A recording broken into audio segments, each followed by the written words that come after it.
I've been the AI automation specialist here for AtNet for about a year and a half now. It is a role that it's hard to define and yet hard and easy to tell you what it is, right? I'm researching AI constantly, looking at how do we automate things better? How do we help you guys automate things? But AI is changing so fast and so rapidly, as well as automations. So everything that basically I had learned within the last 9 months about automations, even Microsoft has gone and launched a whole bunch of new things, new ways of licensing, new ways of doing any of that kind of stuff within the Microsoft platform. So there are some different ways of creating automations there. So just the world of AI and automation is in a constant pattern of change, right? So it's almost daily AI is changing. One of the things that we see as a need is that there are some problems around AI that we need to solve. And we've been talking about them. Many of you probably are going to hear some of this as a little bit of repeat, but I think it's important to repeat some of these pieces. So what we're looking at now today, and you've heard of the tool that we're working to launch here for all of our clients, is AtNetHub.ai. So AtNetHub, we're calling this. It is powered by a tool called Hatz.ai. Okay, so that is the tool that will be behind all of what we're showing today. You'll see the word Hatz, that's H-A-T-Z, is the way that's spelled.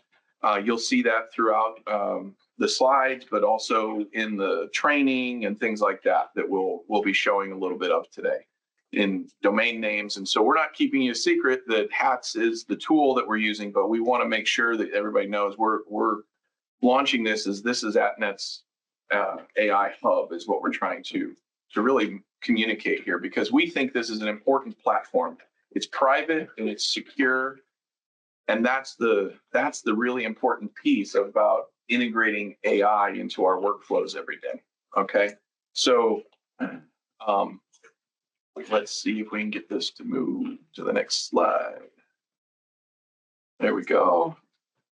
So here we go. So security, shadow IT, all of these things. We've got to figure out, how do we help AI integrate and stay secure? How do we know that people are adopting it in secure ways?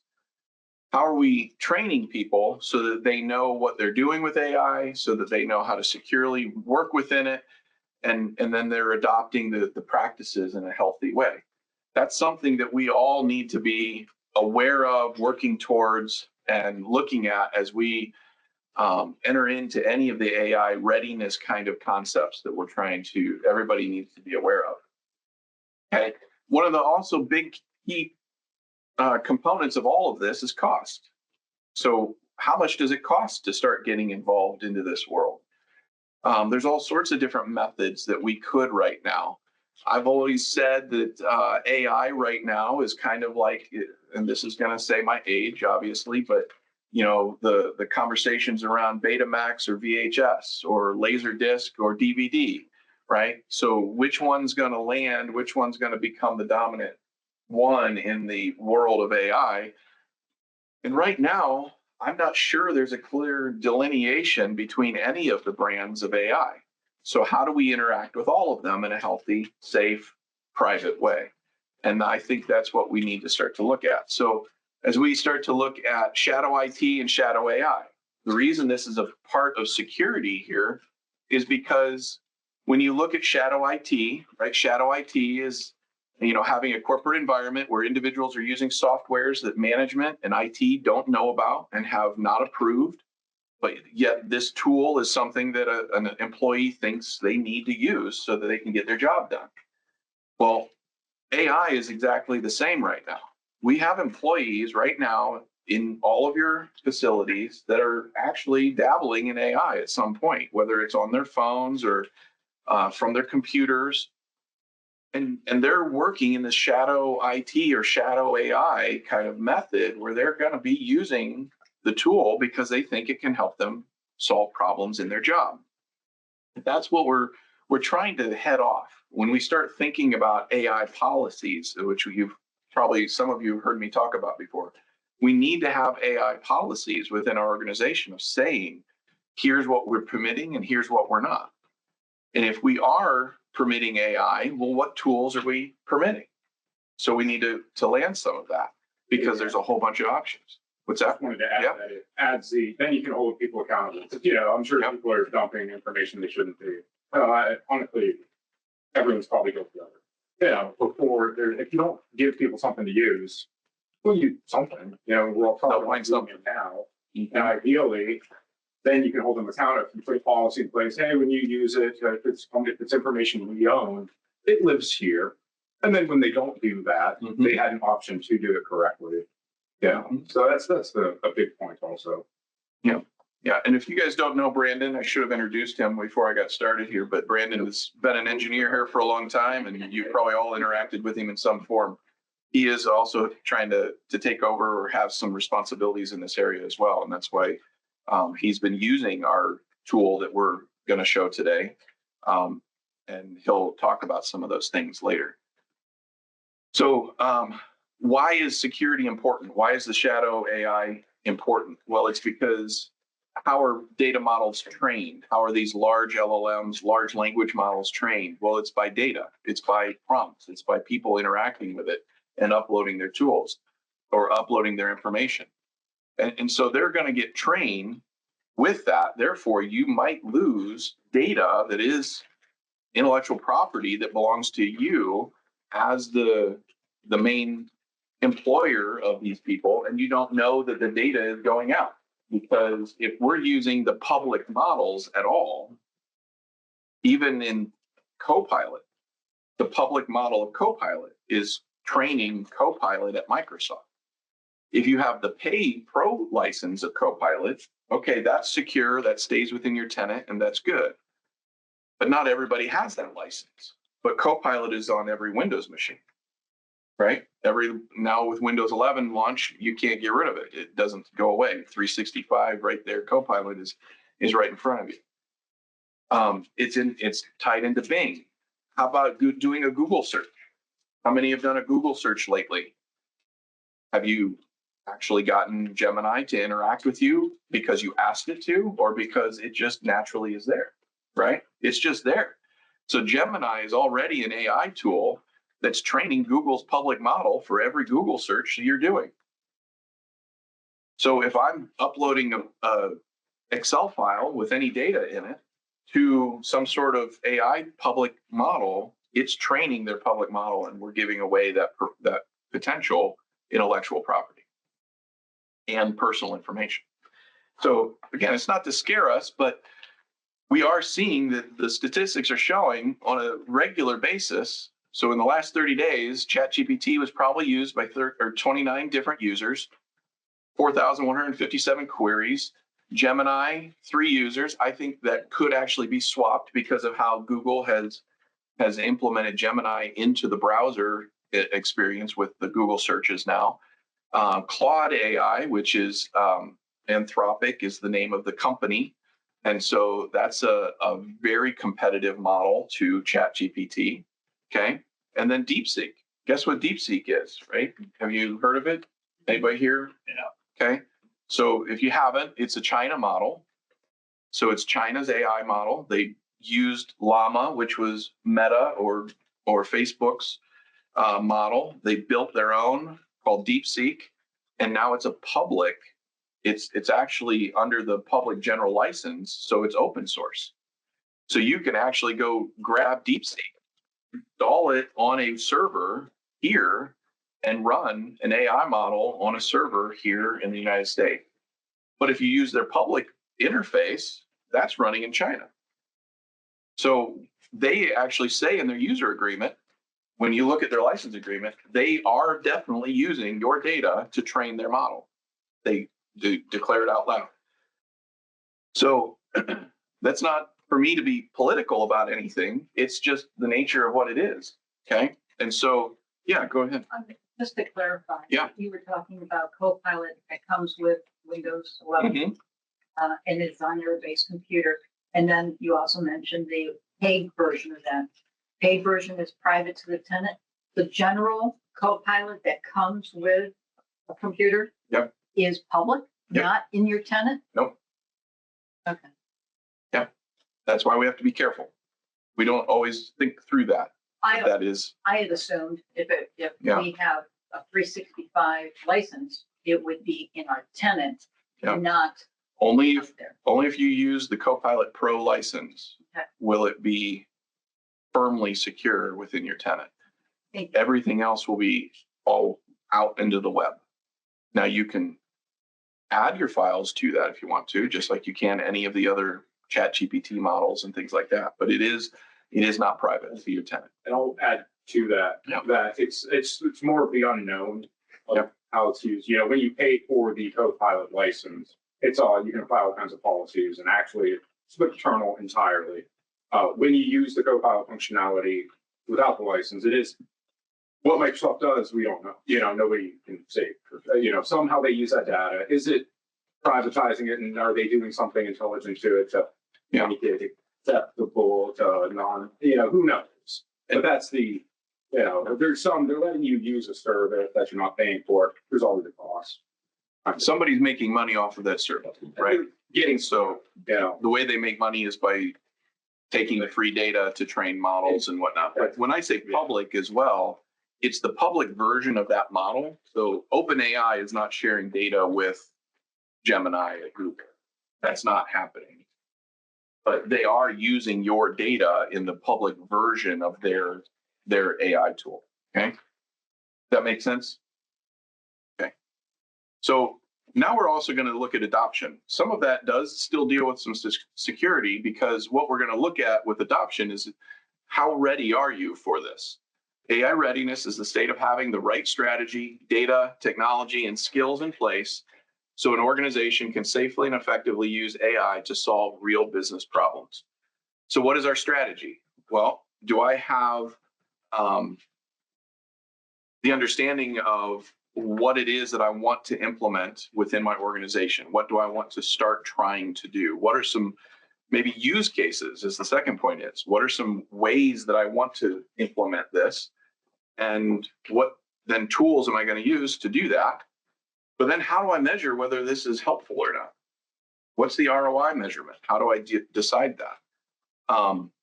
One of the reasons I bring that up is because with this tool of AtNetHub and the trainings that we provide, they actually give you some instruction on how to navigate creating a use case, putting time measurements on it. And then if you can see what portion can be saved by AI's help and using a tool such as AtNetHub, then you can now measure ROI by 5 minutes saved by this project, 10 minutes saved, 30 minutes saved. And if you do, 10 projects at saving 5 minutes, well, now you've saved almost an hour's worth of time throughout the week, right? That can start to add up even at 5-minute little intervals. Data governance is the next part that we have to be aware of when we talk about AI readiness and adoption. So as we, again, start looking at infrastructure of assessment, where is my data?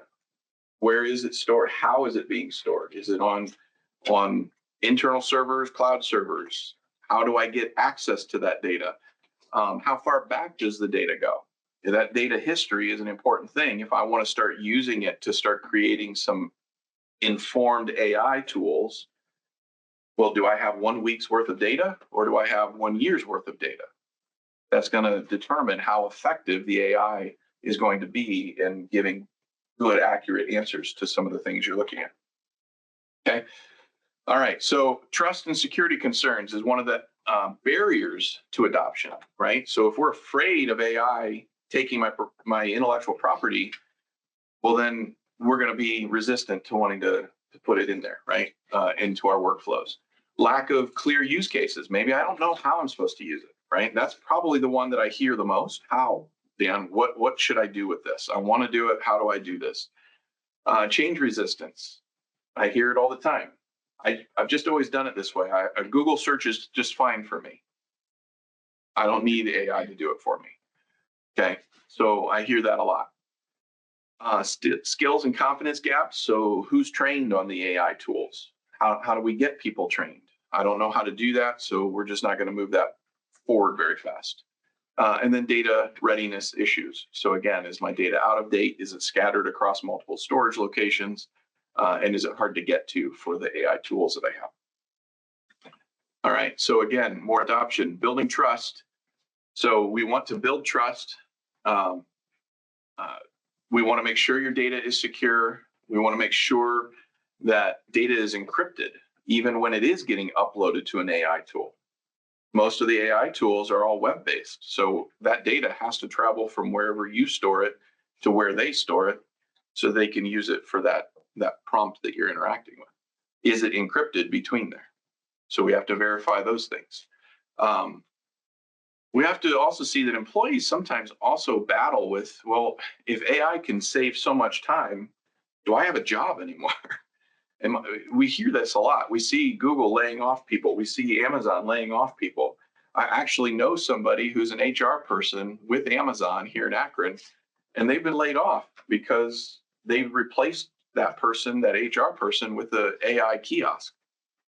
So the AI can answer all the questions and sign you up for the pieces and the promotions and the things you're trying to apply for. So that was an interesting discovery with that. So that's a real fear I think a lot of people do have, but it doesn't mean that we need to give into that fear. It's how do we let AI augment what I do, not replace what I do, okay? So start small, prove value. So again, use cases. How do we verify ROI? We have to begin with focused pilots, small steps. We're going to talk about I've actually talked about it for a long time, or for my time here, is that we have a phase 1, a phase 2, and a phase 3 kind of automation. We pick some small things, low-hanging fruit. We move into a more complex reordering of our workflow, and then we move that into maybe integrations with different tools and different ERPs and things like that. So if we try to just jump right into the pool with all the ERP integrations, we're gonna lose our mind, and it's just gonna go bonkers because it's not gonna. You're gonna have too many variables to try to work with. But if you pick some small things, and AI is the same thing. How do we start small? And so the phrasing that we're going to use with AtNetHub is crawl, walk, run. And you're going to hear that within our language with AI Hub, as well as within Hatz. So the training, we'll talk about crawl, walk, run. Crawl is, again, that phase 1. Let's do some small things, save myself 5 minutes here, 5 minutes there. Then let's move into a more of a run or a walking phase. How do I start to implement some repeated AI interactions that I can share with other people? And then how do we go into integrations more so with our ERPs and our higher level softwares? Yeah, Brandon. I'm going to add to just give an example as to this approach.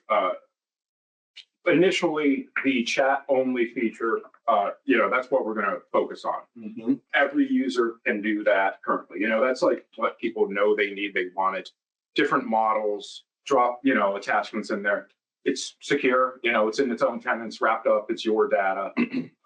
That's the crawl, walk, or like later, to power users and anyone who wants to see it. There are workshop areas in here where you can do more advanced flows and set like variables and actually like for document generation. And we might get to that. I have so I can show, but that's the like later on, and that's one of those things not everyone should be doing. Everyone can chat with it and use different models, and that's super useful. And just to add about the fear of being replaced and augmenting, I've forced myself to use it every day a year ago because I knew I had to. I would need to stay out of that curve, and the sooner we get everybody, you all get everybody on that curve to start riding it. I do things now that would have taken me days. I do it in a few hours, building these projects out and, really complicated things. And it just walks me right through it. I can pick different models. And, I was married to ChatGPT basically at first. I have my $20 a month subscription. But now I am, the people here started making fun of me for not using Claude.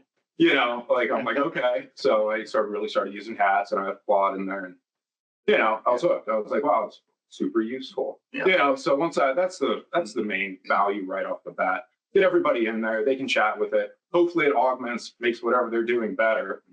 And then later, once they're in, whatever you want to happen with it, it can, if you want to do more advanced things. Yep. That's kind of the approach we're taking. Yeah. And it's interesting you mentioned the $20 version of OpenAI or ChatGPT. That's not actually as secure as you think of it. It's actually training the model with your data. But if you don't check the box, there is a box that you can check to say I want it to train the model or I don't. If you don't check that, and not everybody realizes they should go in and check that, you're actually training now the public model, even with the paid version. So of ChatGPT. Now, if you go to the pro version and the Teams version, that's $25 or more.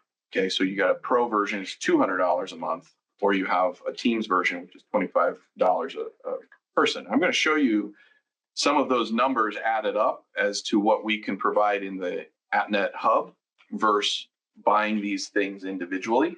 And you're going to see the cost savings you're going to have just by using the AtNet Hub. Okay. All right. Sorry. Structured onboarding, just real fast. Training again. How do I help my employees? How do I help myself start to crawl with the training so that I can actually start to understand how to use the tool, how better to use AI, and why should I use AI? And that's what that onboarding, we're going to show that we have structured training available for you to actually get involved with that if you buy into the AtNet Hub. Okay. All right. So training again, jumping right into that. So one of the key things with training, we have human challenges. We underuse AI, which we've already talked about a little bit. We overuse or overtrust AI, where we actually believe every answer it gives me, which we have to then start to understand. How do I write better prompts so that I can get, if I give vague requests, I'm going to get inaccurate or weak results. So how do I do better prompting so that I can get the results that I'm actually looking for? Data handling. How do I know that I'm uploading data that I shouldn't be and to the wrong place? Training will help us identify that and help us see how not to do that.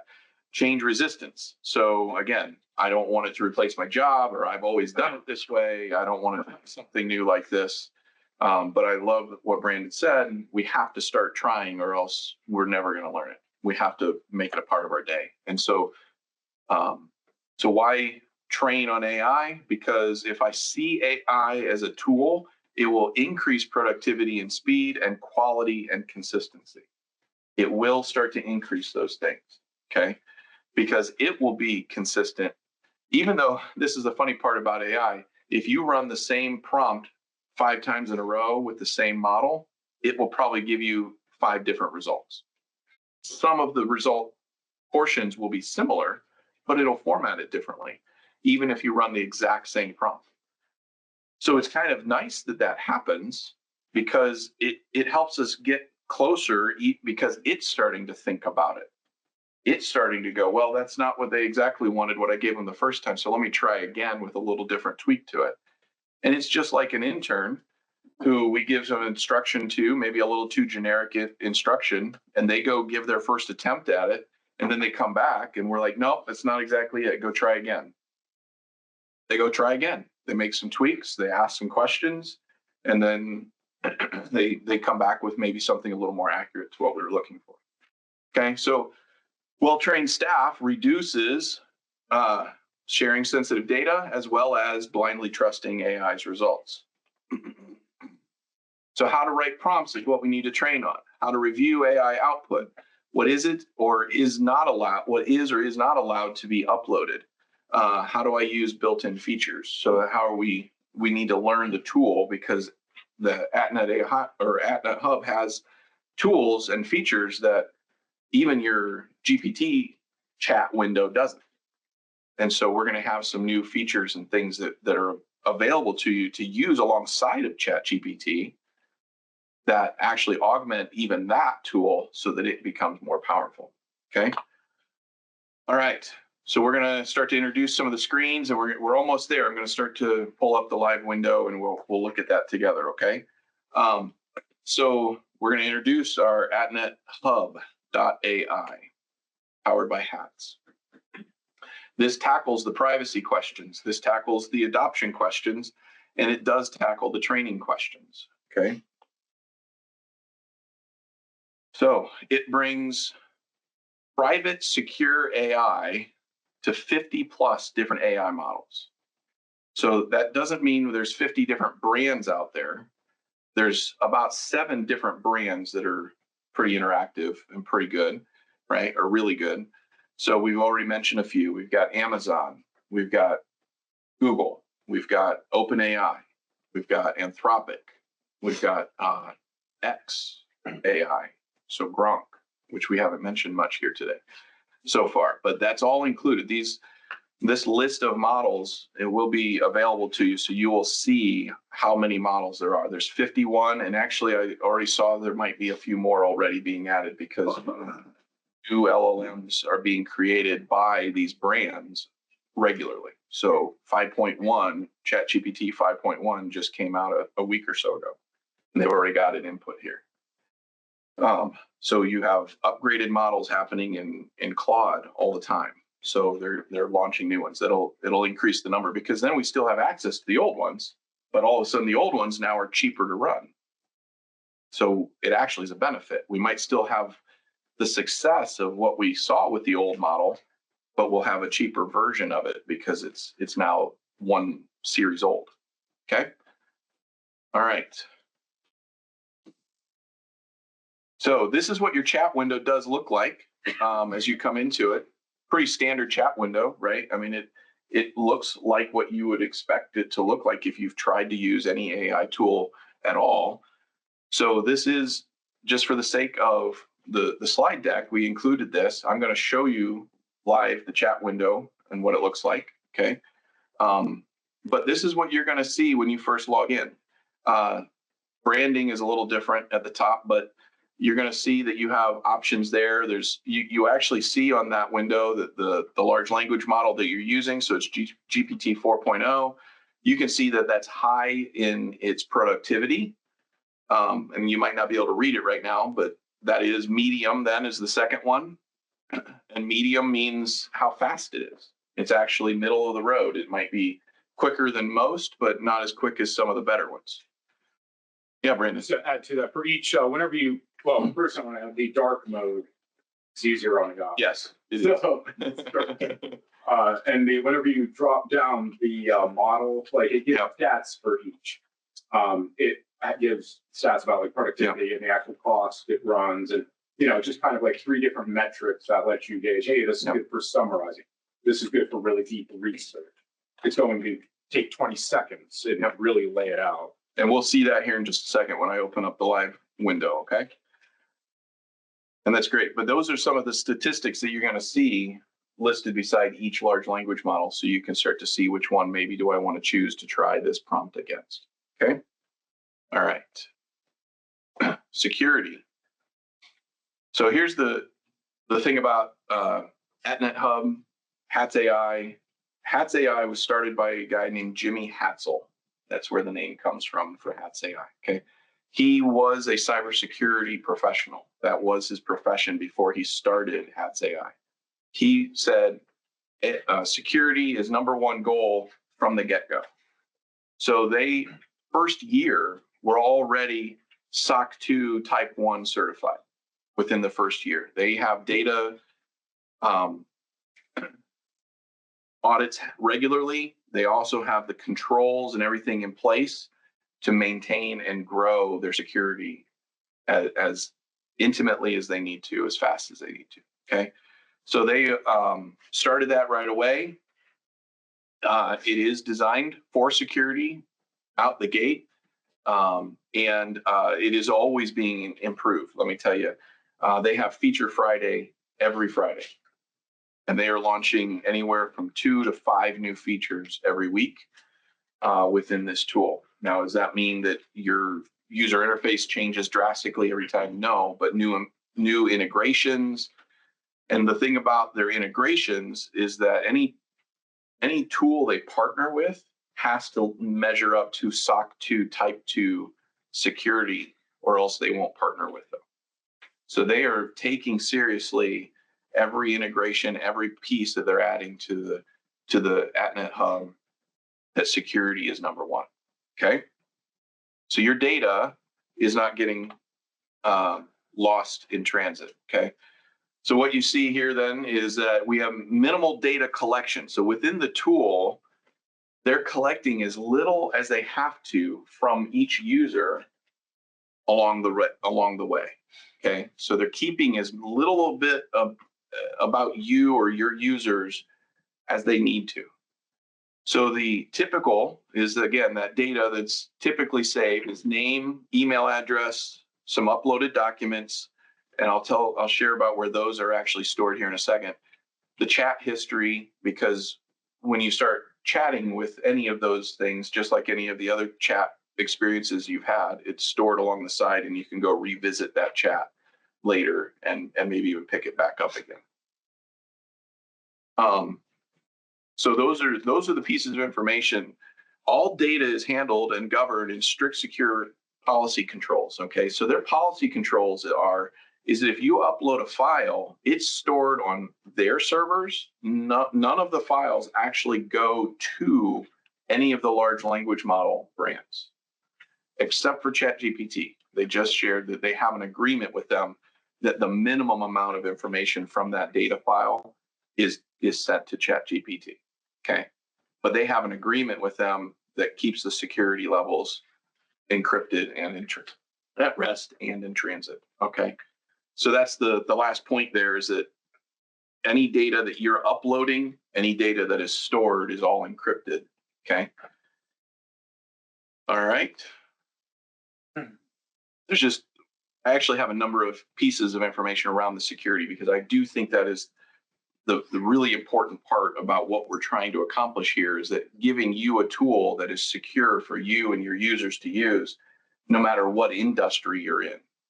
Many industries have very, very strict security around what data gets out there, right? If we have HIPAA issues, if we have government types of documents, they have to be strictly held. So that's why security is such an important part of this, okay? So your data is not used to train any of the models. They have made sure of that. It's not training any models whatsoever. And so they are preserving the confidentiality of your intellectual property. The data remains isolated to your organization within the AtNet Hub. So your tenant does not get anywhere mixed or mingled with anybody else's. And in fact, it goes down to row level database security. Okay, so within their database, it's row level security. So your users even have pretty strict security rules around their data of what's getting put into any of the databases with Hatz or AtNet Hub. Okay. All right, so your tenant level data segmentation. So everything is stored there. Data is logically and separated per tenant. I would hope that's probably assumed, but we just like to make sure that's clear. Low level security, strict access policies, and provide strong isolation between different customers and environments. Okay. Even though we will see within the tool, there is a community that shares apps ideas, workflow ideas, and agent ideas. And you can share those with the community, but that's up to you. And you get to decide if you want to use them or not. You can also then make copies of those and edit any of them. So that's the nice thing about what's shared in the community. And I'll show you that here in a little bit. All right, so AtNet Hub employs multiple layer access. Multi-factor authentication is required. We can turn that off, but you know us, we don't. We're not gonna. They also, with that multi-factor, you will end up using a tool such as Duo or Google Authenticator or things like that to scan your barcode and then have a 6-digit code that you have to plug in at different times to log in, okay? As well as integration with Office 365 single sign-on. So you will have also that kind of level authentication required for any of these logins. Okay. And just to add to Yeah. that real quick, we tested setting up a test tenant recently, and it connects directly to 365, import all the users, send them an invite, and Dan's going to demo that. The onboarding should just be, anyone that wants an account, they'll get an email, should be right in with their 365 account. Yeah, and we'll talk to you. You can also set up different role levels of security and clearances and things like that. So the lowest level is chat only, and that's actually what we recommend you start everybody at, and that's what we will probably start most people at, is chat only. And again, we'll talk to more of that here in a second. But the authentication is such a secure way. They're following as many of the standard rules that we have today of trying to make our logins as secure as possible. Okay. Just so everybody's aware as well, I know recent news, AWS had some ups and downs with some different things going on, but that is the servers that they are utilizing to host most of their server information and data. And so our data, anybody's data that is stored within the tool, will be stored on a AWS server. They do clarify that it is right now East Coast, so it is. I just read that again today as I was prepping again, but it is Virginia is the data center where they store these things. So, but they can get regional as well. So you can have quick access to any of this stuff eventually. Okay. All right, adoption. How do we solve that problem? I mentioned the crawl, walk, run. So we want to use cases that have immediate realization of time associated with them. So we want to identify workflows, identify how much time does it actually take for me to compose this email, verify that the text is and the sentiment is the way I want it to be. And now that I've got that sentiment identified, how do I now take that email and send it to who I want to? Well, you can actually document how long that takes you. You can use AI to generate that email and save you 5 to 10 minutes, possibly. Depends on how fast you read and how fast you type. Right? Another use case. Yeah. So you have a report you need to send to a distribution list every month of some numbers. Whatever the numbers are, they're in a spreadsheet. You can just drop this. You can make later some sort of use case where it extracts the numbers and composes an email and sends it. That's something like later down the road it's possible. You're like, here's the template. This is the number we're looking for. And then you review it and send it. It could be automated. After you save the file, So a number of these fun things to play with down the road. Right. So once you start identifying some of these crawl use cases, you can actually start to see, well, maybe I can actually merge this use case with this use case.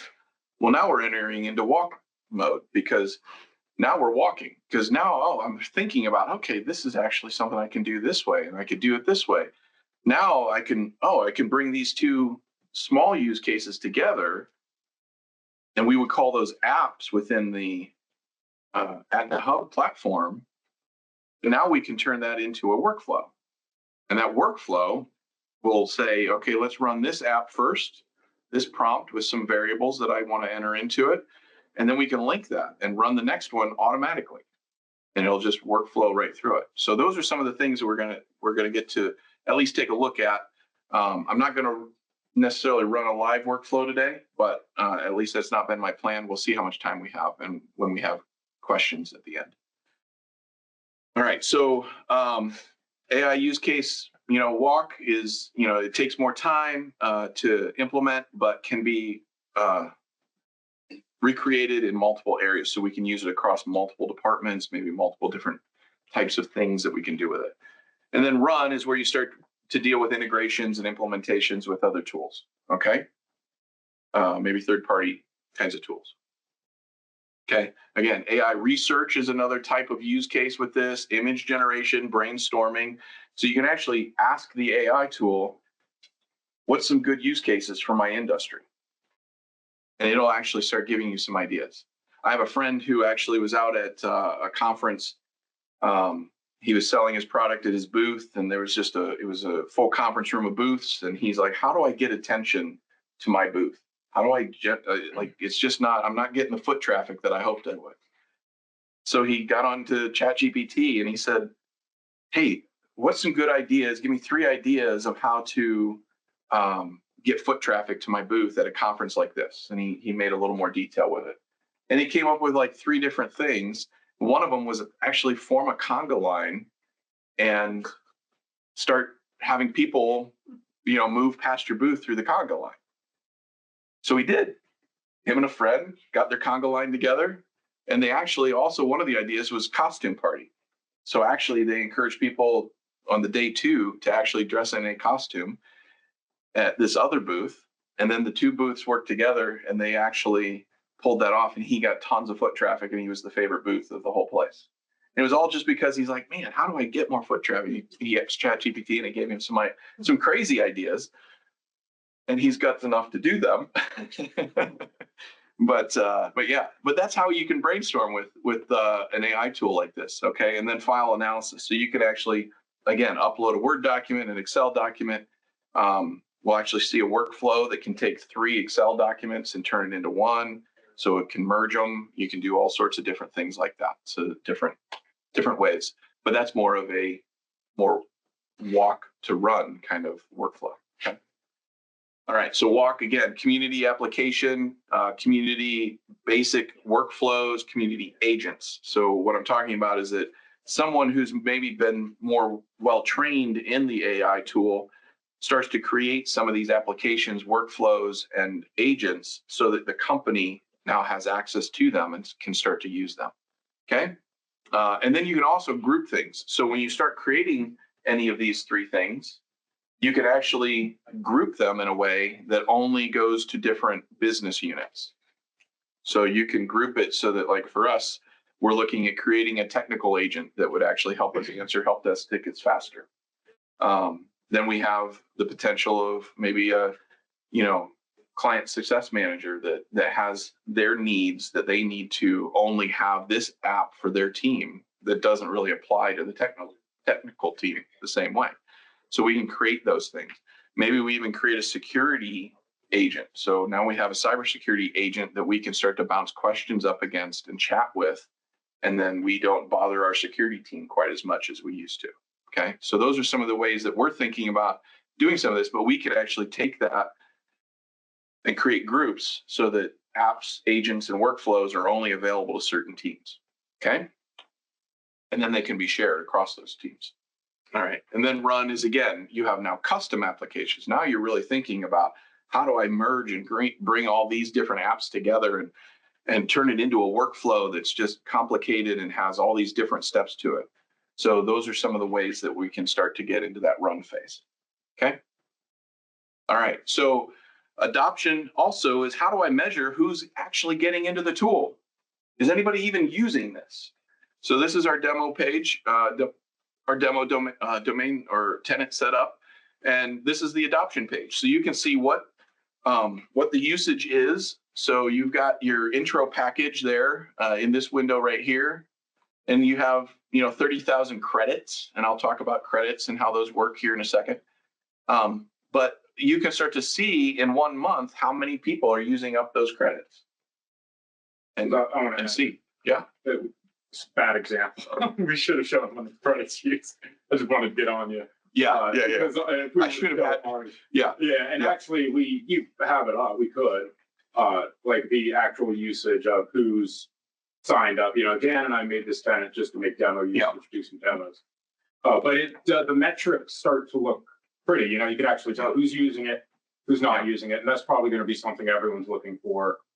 At some point, is everyone attempting to use it? Should they be? So it gives you that information. With this, you can see anybody that doesn't have a user's name on the left-hand side hasn't actually logged in yet. They haven't accepted their invitation, so they're actually not even getting into this tool yet. So obviously, they're not going to use credits, and they're not even trying to use AI at this point, or at least the secure version that you're providing. They might still be trying to use their shadow one, and we need to encourage them into this. And you can start to see that. You can see how many people have been invited, who haven't signed up, and all of those kinds of things. But yeah, so when you start looking at the credits, and I could have used one that showed our credits a little bit, but I don't like showing our real names Fair with enough. things, so I kind of got yelled at about that one time. But yeah, we have some people who are using 9,000 credits in a month or 10,000 credits in a month. We have some people who are using 15. They're all chatting with the tool. They're all using it. It's just some are using it in a more advanced way and seeing how they can a use case that applies to their job role, and some aren't. Okay. So what we can start to then see is maybe that person that's using 15 needs more training. Maybe they need to be able to adopt this better so we can train them better and get them involved more. We haven't talked about the training yet, but I want to add with that, it is really useful. You know, if you're looking for an intro for everyone, it's a great start. And then they can have something to like, you know, just test ground. There you go. Look at that. What a lead in. Thank you. Yeah. So this is what your training actually looks like, and why I mentioned Hatz, because it's all over the training. Okay. Hatz is the tool we use for this at this point in time. And they provide these 2 certifications to start with. Okay. Some of the pieces of the training is a little bit tool specific to the Hatz tool, but a lot of it, most of that AI champion certification is AI specific. It's more about how do I use AI? How is it helpful for me? How do I start to think about it? And then you have the navigation certification where you start to learn how to navigate some of the user interface more. How do you maybe do some more complex things within it? Okay. So those are the ways that those are broken out. Once you pass those, you actually move those into your My Training, and you have every user will have a My Training page. And I don't know if you saw back on this screen, see that generate LMS report right here in the middle? I should use the mouse so that people online can see. But that button right there gives you a report and tells you who's taken the trainings and who haven't, how far they are in the training, and who needs to still finish. Okay. So as you start to get into this and you have the My Training page, this is all structured in the way that is helpful for learning. It is a training site that Hatz employs. And then you have that over on the left-hand side, you have a menu where you can actually go and look at other courses that are available, especially once I finish these. And so these are some of the other courses. So you have those first 2 certifications. Well, then you have, and they're not exactly in order, but you have Rapid AI Adoption, you have Prompt Engineering 1, and then you have Prompt Engineering 2. Who's the AI leader? It's a training to help somebody become the AI leader in the organization. So there's all sorts of now new trainings that become available for you and your team to start to become more and more educated in how you go. Okay. I think this is one of the key pieces. Security, number of LLMs, and training is what makes this one of the most powerful tools I've seen out there. Okay. All right. Let's take a look at it. Okay. So I'm logged into the test tenant. So I'm not logged into mine. Can you? I can. All right. Let's see if we can go to dark mode. All right. There we go. Oh, that's better. A little easier on the eyeballs, right? So you can choose that. That's up to you of how you want to use this. Everybody has their preferences, light and dark, you know. And that's, I usually use it in dark mode as well. So because my eyeballs like it. Yeah.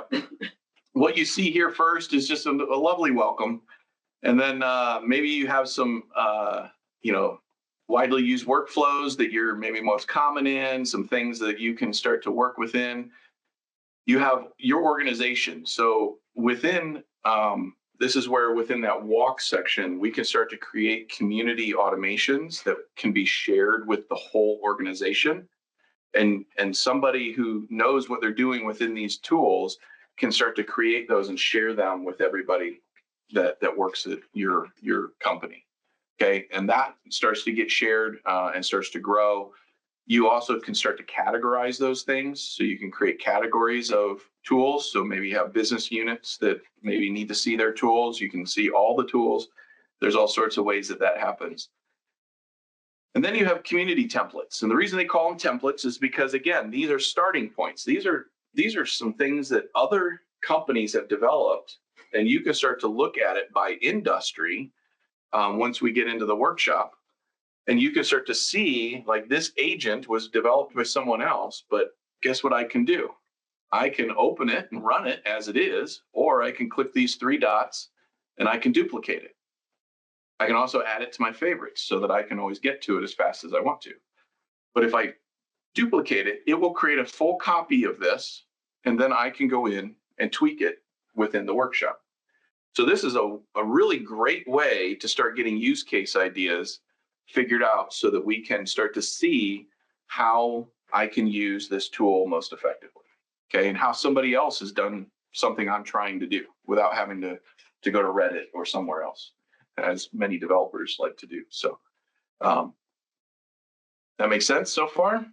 Let's look at the chat real fast. Yeah. The chat for last. Could you pull up the workshop like format of one of them? I think Sure. You know, we're talking about designing them. It might be useful to see the visualization of you know, just edit one. So we're going to take an app. If you duplicate it, does it stay in the community or does it stay with just you? Just you.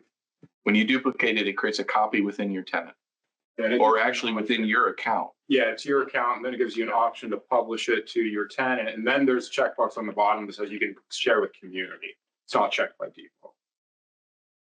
So these are what applications look like. So this app was developed, and it said Gemini was its preferred method, like its preferred LLM, sorry. So that's what it was created as, is to use Gemini. Because it's a knowledge base article generator. All I have to do is type in here, what is the title I want? I want micro, come on now. Good grief.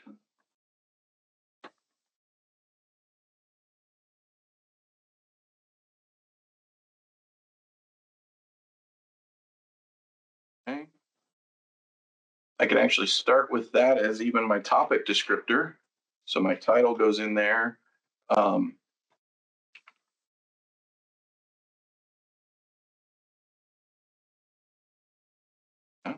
New hair. I need a couple of those. All right, sorry. My dark humor. All right, so we're going to let that run. So I just typed in a quick title and a short description, and it's going to send it off to Gemini as the large language model. And it's going to start to give me some input. Not only input, it's actually going to create most of the document for me. And this is all based on a template, which like will show you the skeleton of what it looks like. It's just a multiple prompts. You feed it in, you keep adding, and you can set variables. The items on the left, you set it as a variable. So in your prompt, you know, you capture the two items he entered, then it feeds it in, and that's it, you know, and then it just loops it through. I probably made it confusing by saying that, but visualizing it. I will show you here in 1 second. I wanted to show you what we were looking at first. And you also see that there was a document URL that I could have actually uploaded a URL to it that maybe links to a version of a knowledge base article that I already have within my my SharePoint site. And I could already put that in there, and it could pull it in and use that as an example. Okay, but it ran with it. It created a full knowledge base on all sorts of different pieces of, even show some PowerShell options of how you can start to onboard somebody into 365, right? So all sorts of different things that it'll do for us. Okay, so let's go look at how that's created. And then I could just click also the copy button right there. I can also tell it to create a Word document, and it can do that now. So we can just tell it to create a Word document, and it'll create it in the format of a Word document. Okay. All right. So show you the front end, and now we'll see the back end. Go to my items. Maybe. There we go. So you can see now I have that knowledge base article generator, copy, and it's just my version of it. Now I can hit edit. And this is what it looks like. So this is the prompt. So what you're looking at now, this is a really detailed AI prompt that gets created or that we type out on the back side. But all of those user inputs in red and in yellow, those are all things that are variables that can change every time we run this prompt. We want to run the same prompt over and over again. We know the basic language of it, and yet we have variables that we want to change every time we go through it. So that's what you can see. The style guide would have been that URL that I would have uploaded if I had put one in as that optional field, okay? And you can change those. Now that I'm editing here, I can add new inputs right here, and here's your input types. You can create a short answer, which is what the title was. You can create a paragraph, which is what the description was. You can do multiple choice drop downs, so you can control by a drop down or a multiple choice what inputs you really want them to answer or to give, and then you do file upload or URL. And so yeah, so you've got all of those different things, and they all come with their different options of how you set those up. Okay, but this is what a good prompt looks like. It's that detailed sometimes. And so you see that these are the different table of contents. So we saw all of those sections of that document within there because we told the AI prompt that's what we wanted to generate. So that's how these apps can really be helpful, really be useful for creating something consistent. Remember, we said consistent and speed, right? Consistency and speed are things we can employ or see happen when we can employ AI as a tool, okay? All right. Any questions on this? Okay. So then you have, again, this is where I have favorites. So if I had checked hearted any of those things and made favorites, I can do a search.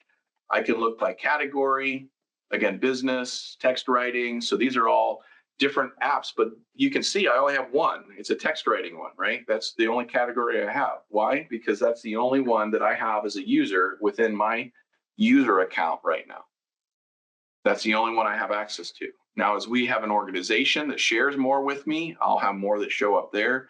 As we have different creations that I make, maybe I copy more from the community and start editing and tweaking, and I'll start to see more show up here, and I can categorize.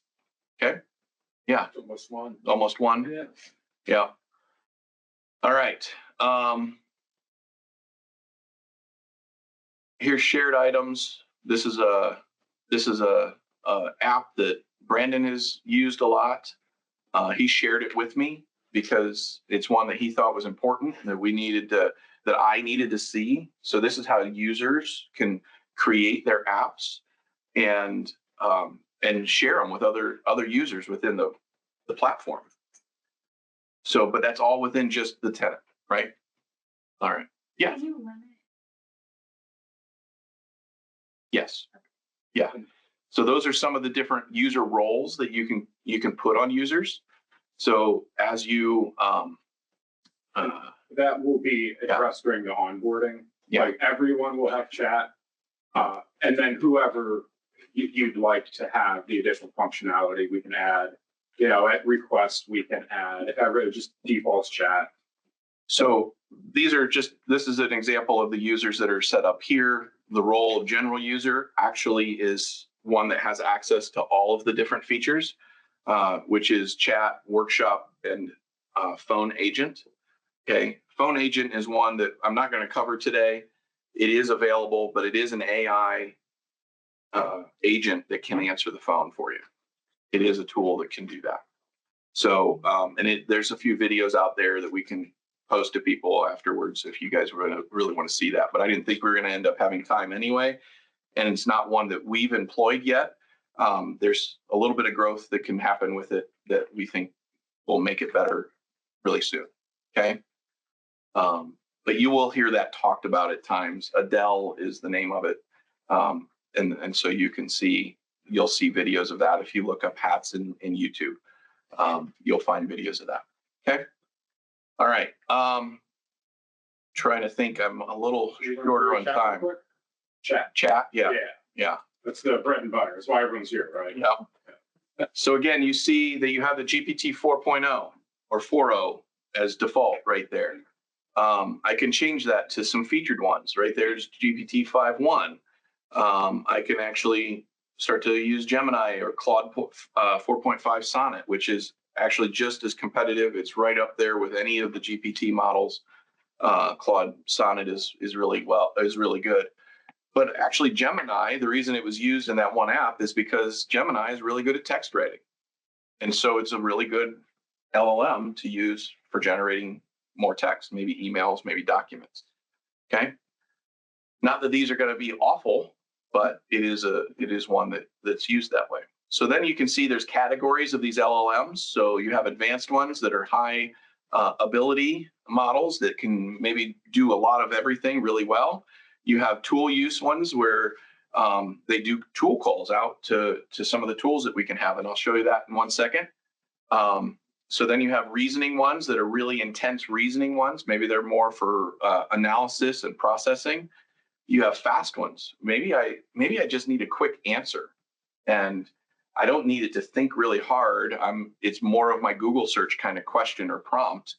Hey, who's the president of Zimbabwe? I don't know, and it'll give you an answer real fast. Okay, those kinds of things. Vision ones, so models that can process images, so it can take in an image as a source and then process that image more. So you have 33 of them can do that really well, right? And then an image generation. If I want to see all the models, I can click on this and I can start to then go look at all of these different models here.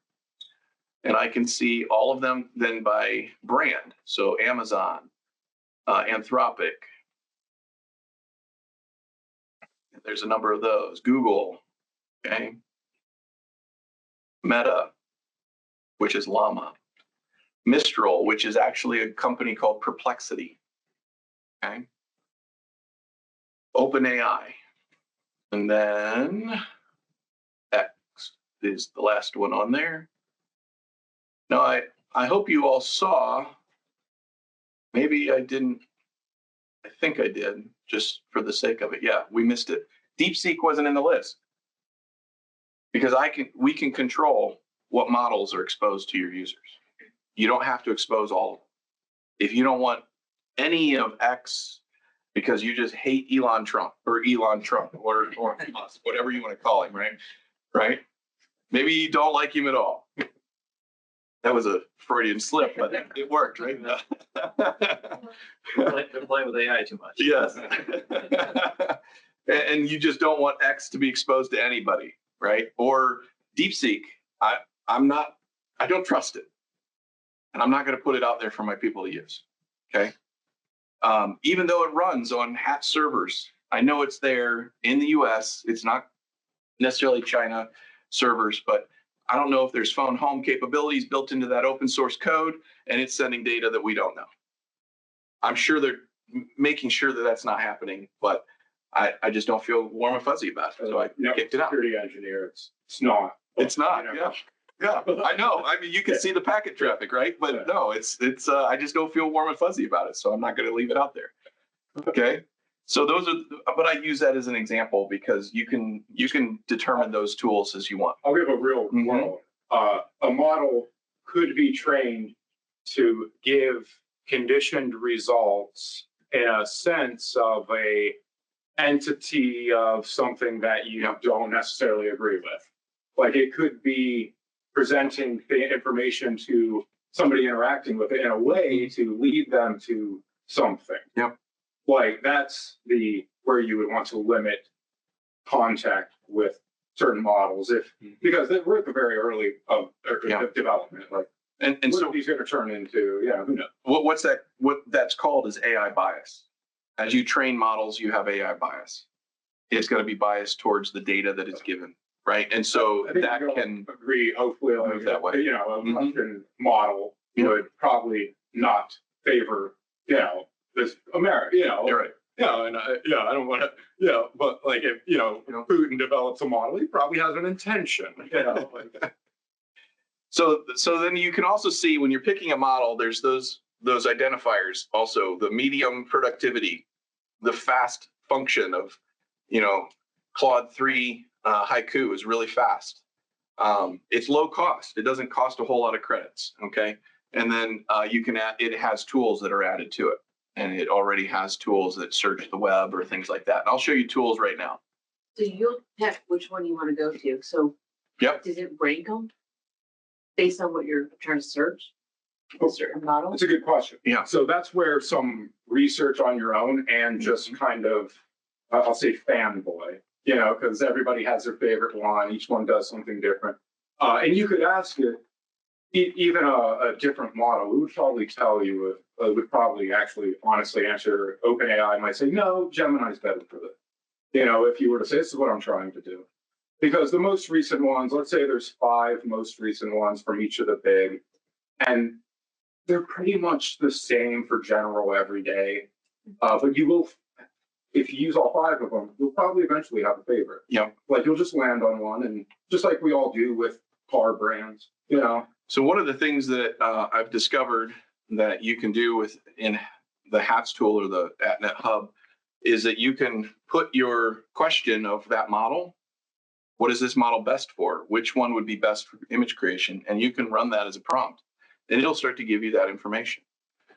Okay. So those are recommending tools. It's recommending maybe different models that use those tools better, those kinds of things. So it's going to give you that kind of response. Well, now what are you talking about with tools, Dan? I don't have any selected, but here are some tools. So built-in tools that are already here. Perplexity. Again, Perplexity started not as its own LLM, but it started as an interface for using some of the other models. And it started as a search using AI. So it actually is created to be more accurate in its answers. Perplexity has been known to be more accurate in its responses. Then you have Firecrawl, which actually is a more technical search engine. So it looks for more technical kinds of answers. So more IT-based or more technical-oriented kinds of answers, depending on your industry. Then your Google search, it'll just do the Google search for you. So if the AI doesn't have a great answer from its own data understanding, it's going to go start to search with those tools. Okay. So Travely is also another search engine. These are all search engines. They have different purposes. Python code interpreter, though. Now that's a tool that actually, if you upload an Excel file to the chat, it's going to automatically kick in and use the Python interpreter, because it's going to start to use Python to analyze your numbers and everything within the spreadsheet. It's new. It is, as of last Friday. Nice. Yeah. So that automatically kicks in if you upload a spreadsheet to it or an Excel file to it. But you can go ahead and pick it from the get-go, and it can still do some other functions. Again, Hacker News is going to go search news. If you're just chatting, say, hey, give me the latest news on AI. And you could pick that tool and it'll go out and find some of the articles. All right, Google Maps, obviously, but Hatz Workshop Assistant. Okay, so if you start to use the workshop portion of this, as you start to walk within this tool, okay, it will actually, you can chat, and that workshop assistant will actually create your apps for you. It will create your workflows for you. It'll create agents for you. You just talk in natural language to it using that tool, and it'll kick you off and say, hey, I'm thinking about, I want to do something like this with that tool selected. And it'll say, well, here's an app for that. And here's the data that you can put into it to create your app. Okay. And it'll start to do that for you. So that is actually a new feature as of 3 weeks ago. So, and I've seen it function. There's a video out there of seeing that work, and it's really cool. Is the beta mark gone on there? I don't know if we actually select the beta. I forgot to look for that after we talked about it. Some of them got moved into production. Some of them have. Okay. Yeah. They're, been heavily using this for the last 3 months, and they actually are developing it quite rapidly, it seems. I'm assuming they're using AI to add integrations functionality. It can pull from your Outlook. You can send files from your OneDrive SharePoint, and then just more and more on the side, just like that. One pops in every week.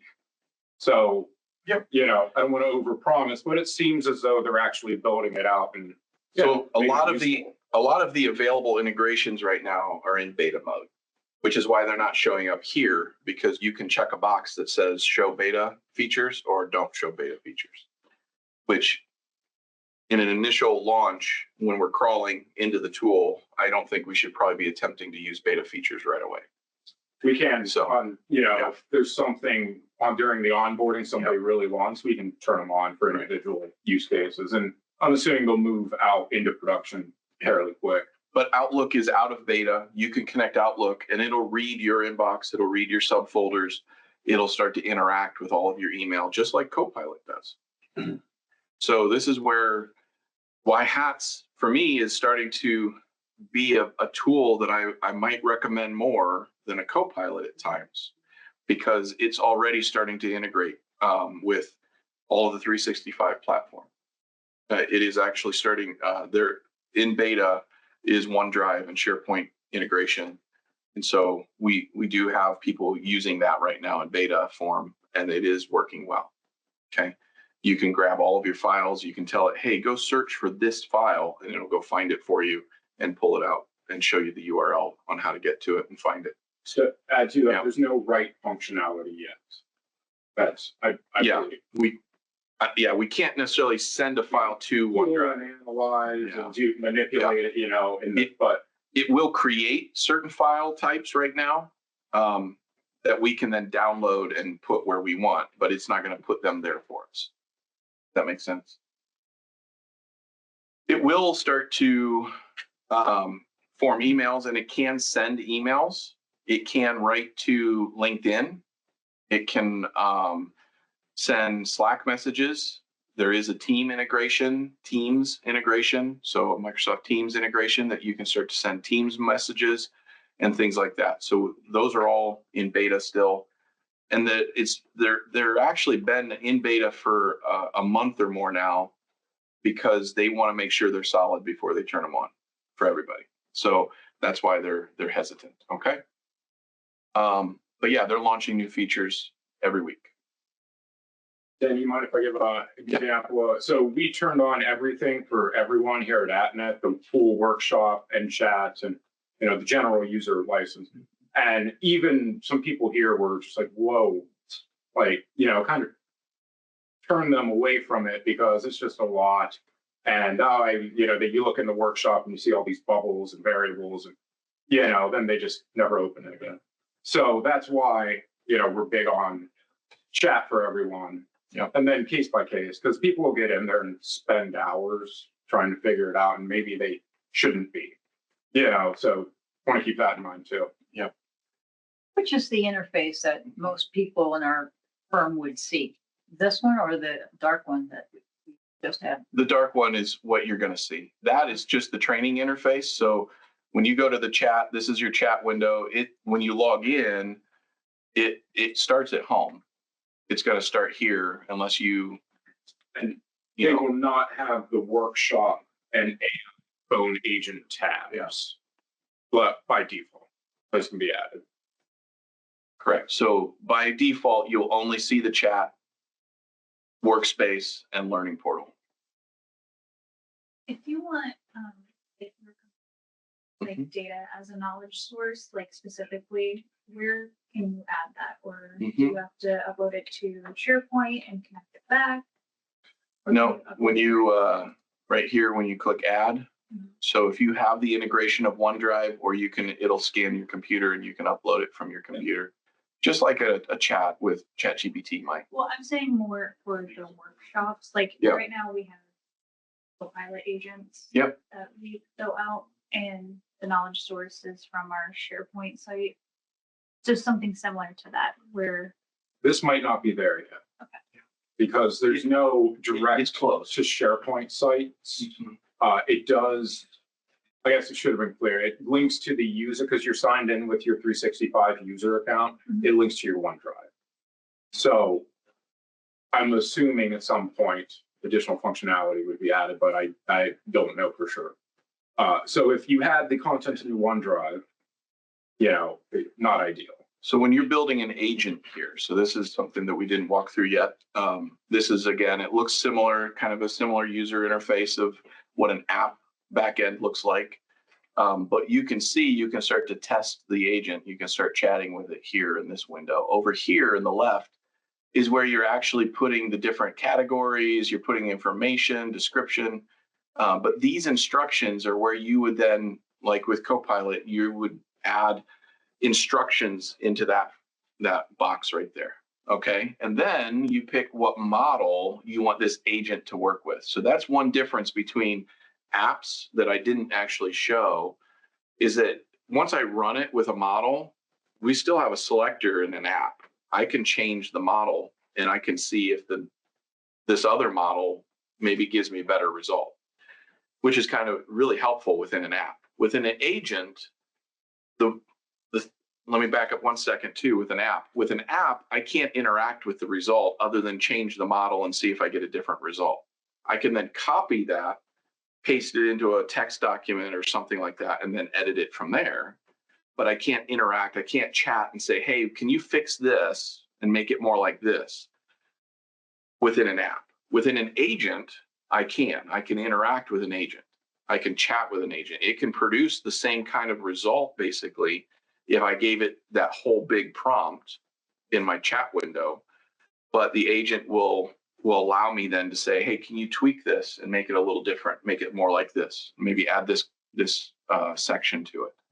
You probably add source section. Yep. I believe it's the same, add local files or OneDrive. Yep. Linked content. And that's why I showed that window. It's the same kind of window. You can add 10 files is what you can add. You can give it a ton of PDFs or a giant PDF, Yep. for basic functionality. Yeah. Answer questions about these 5 giant PDFs. So you can upload your user manual handbook for the HR department, and it will read it and it will interact with it like you would an HR person. So you can do that here as well. Are they working on SharePoint integration? Yeah, I mean, that is what they're working on. OneDrive, SharePoint, it might be labeled OneDrive through the whole thing, but it'll access your SharePoint. Because that's one of the things we had you guys do, is to move us off a server. Yeah. And populate our entire company back up on SharePoint now instead of all for nothing. No. Well, back. right now, PowerPoint's the list of everything. I mean, there's years and years and years of files sitting out there. Sure. Nobody knows how to find it. So this is where Copilot still has a leg up on the agent side. Okay. Copilot's going to interact with folder structures. If we give it permission to do that, we can tell it what folder to access, and it will build the agent on the data that might be changing periodically. Okay. This is a one-time upload at this point. So what you have in SharePoint, when it's linked on your hard drive, because you see the image of it on your hard drive, you can go grab it with the My Computer option and put a copy of it within this agent. Yeah. So you can use OneDrive. Yeah, you'd want to use a Microsoft solution for that at the time being. Yeah. Okay. Yeah. But that's a great question, because this is where this is a little bit lacking. We're assuming they'll keep building. And I actually just started researching SharePoint Premium for anyone that hasn't heard of it. The Microsoft Syntex is now SharePoint Premium, and AI grabs every single document and populates metadata columns. This is so Microsoft, nothing's going to replace the core functionality of SharePoint. Yep. You're always going to live SharePoint. We're not replacing that. And I'm assuming, because they'll have to compete with this functionality that you just asked about and everybody wants. But keep an eye out. That is what they're working on. And as fast as they're developing things and making sure they're solid before they release them, I'm not going to be surprised that it won't be long before some of this functionality that we say it lacks right now will be in place. And just to add to that, I wouldn't say wait on it, that's for sure. Yep. If you want to start building things with agents, the Copilot agents, to pull, but like specific use cases that functionality is not here. That's something that, and start investigating now to get ahead on that curve, So once you also have integrations created, once SharePoint is out of beta, you will be able to access your SharePoint folders as a tool that you can add to an agent. So that is the functionality that we're waiting on to be released. So, but I can already do that with Outlook. I can integrate my Outlook and connect that, and it can start to read my inbox. So that's the beauty of what this is doing. Okay. The challenge, I don't say it's not a challenge. The time consumption is building out the logic and the agent functionality and how you want it to do. So if you build it on a platform that functions in this moment, let's say Copilot can access your SharePoint document library, you have it built. And then as soon as the bridge is open, because they have the integration there to OneDrive, and that's the main link. Now it's just some extra layers to access SharePoint. So, once the core concept of whatever you're trying to accomplish is formed, that's the difficult part. You can move it around the platforms. It's doable. Because I don't want anyone to wait on building these things. Yeah. But I also want to encourage people not to jump in head first into the deep end. It's the back and forth. Yeah. So you're going to feel the tension of that. Break it. Let's figure out what we can do little at a time, and then build into those more. Yeah, it's important for us because we've got 3 system servers that have been integrated into SharePoint now. Yep. And there's really no good ID3 search engines anymore. Mm. And a lot of that data came way before AI. Yeah. So when you're looking for trying to find something on some of these big drives, ID3 tags don't help. Yeah. So you're really hoping something can read that file to read into it and say, oh, this is the one you're looking for. Because right now I spend way too much time going back 10 years to find something. I'm going to diving into SharePoint. Customer documents that you use. We'll try to help with some of that. That's a great point, Carl. AI can classify everything on the fly and tag it. I really dove into it recently. So far, we should talk. And that's where a Copilot Pro license could help with that as well, because Copilot will do that, dive into your SharePoint site and find those files for you. And that is a helpful way to do that. So again, we're not trying to steer people away from a Copilot license, but we are going to encourage people to not necessarily go out and buy all of the Pro and Team versions of every AI brand out there. And that's going to be huge cost for you. And I'll show that matrix here in a second of what cost savings you will have by integrating with the AtNet Hub rather than going out and purchasing licensing for ChatGPT and things like that for your team. Is there a Teams beta? Yes. Will it do note taking? It won't do the same thing that Copilot does with the meeting recordings. Yeah, it's not going to create transcripts. But one of the tools that can I get to them fast here? No, I can't. So I'm going to have to edit real fast. Give me a second. Edit this. Add tools. So show all tools. I'm sorry. It's in beta as well, but there is a Fireflies is another note-taking tool that's out there. I believe it's Fireflies is what it's called. It's Fire something. Yeah, Fireflies. Okay, that is another one that is already integrated, and they're working on a beta for the integration with that here. So that will be that functionality eventually. So we go back to the chat. I don't think we actually submitted query for the chat to show it. Yeah, I did. Oh, did you? Okay. Yeah. Okay. Yep. Okay. So this is where, we left the chat. Now we can come back and I can actually pick up a chat that I was already doing, clicking that right there. We can edit the chat. We can maybe even edit the title of it so that we maybe can go find it again as we are looking for it down the road. We can also delete that chat so that we can maybe clear up some space and stuff, and it's not as cluttered on that side. So you can edit those kinds of things. The search functionality works. I was worried about that. Yeah. Find things. Yeah. So yeah, this is what your chat result looks like. I asked it, what is the best use for this model? Well, guess what I can also do? I can ask it, how do I use the perplexity tool?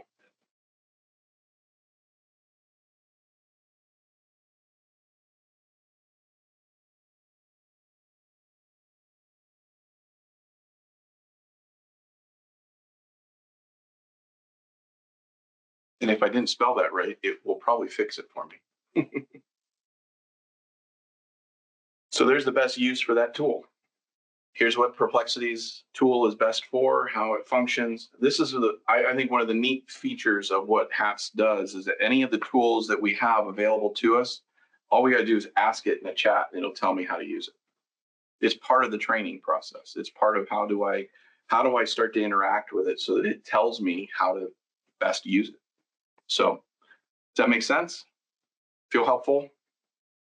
Yeah. Experience a lot of phone within like certain chats, like even with Copilot Premium or ChatGPT Premium, like, you know, as you continue in one chat, eventually it'll start slowing down significantly.